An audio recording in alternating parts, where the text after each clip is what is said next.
करे जजिला बेतिया में music by Rajesh नाचली हसतिया में करे जजिला बेतिया में काहे खाता बाड़ू भाव तू देखावा तनिता काहे खाता बाड़ू भाव तू देखावा तनिता ओ नजर बाटे तोरा यथिया में काहे खाता बाड़ू भाव तू देखावा तनिता ओ नजर बाटे तोरा यथिया में मजाली हो ससेतिया में एक करे जजिला बेतिया में मजाली हो ससेतिया में एक करे जजिला बेतिया में एक करे जजिला बेतिया में मजाली हो ससेतिया में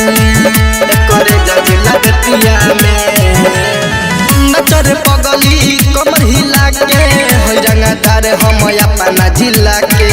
रंगदार हम अपना जिला के नचर पगली कमर हिला के होई रंगदार हम अपना जिला के अपना जिला के अपना जिला नहीं केहू से डेरा नी ले बानी हम दुनाली नहीं केहू से डेरा नी ले बानी हम दुनाली गोली मारी कोन पटिया में मजाली हो ससेतिया में एक करे जजिला बेतिया में मजाली हो ससेतिया में एक करे जजिला बेतिया में एक करे जजिला बेतिया में मजाली हो ससेतिया में एक करे जजिला बेतिया में कहले राजेश दिलीप दिला बाज हो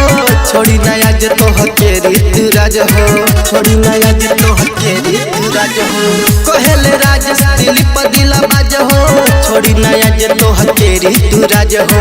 छोड़ी नया जे तो हकेरी तुराज जनी मना कर गोरी छुए दोना तनी ढोड़ी ना तनी ढोड़ी दोना तनी जनी मना कर गोरी छुए दोना तनी ढोड़ी नाच बड़ी पूरा रतिया में मजाली हो ससेतिया में एक करे जजिला बेतिया में मजाली हो ससेतिया में एक करे जजिला बेतिया में